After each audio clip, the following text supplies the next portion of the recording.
বাংলাদেশে পাচারের আগেই নদিয়ার সীমান্তে উদ্ধার ফেন্সিডিল। বাংলাদেশে পাচারের আগে উদ্ধার কয়েকশো বোতল নিষিদ্ধ কাশির সিরাপ ফেন্সিডিল।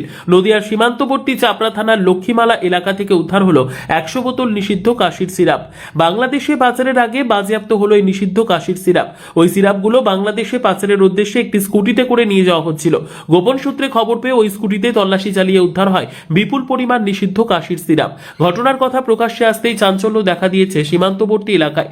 বাজেয়াপ্ত করা হয়েছে একটি স্কুটি ও মোবাইল ফোন। ঘটনায় গ্রেপ্তার করা হয়েছে একজনকে। জানা গেছে ধৃতের নাম জাহাঙ্গীর শেখ, তার বাড়ি চাপড়া থানার বাদলাঙ্গি গ্রামে। ওই অভিযুক্তকে আজ কৃষ্ণনগর জেলা আদালতে তোলা হবে। এত সংখ্যক নিষিদ্ধ কাশির সিরাপ ঠিক কোথা থেকে কোথায় নিয়ে যাওয়া হচ্ছিল এবং এর সাথে কারা জড়িত আছে তার তদন্ত শুরু করেছে চাপড়া থানার পুলিশ। কোডাইন ফসফেট আর ট্রিপ্রোলিডিন হাইড্রোক্লোরিক সিরাপ। মানে লোকালি কি নামে পরিচিত সেটাও বলে দেন।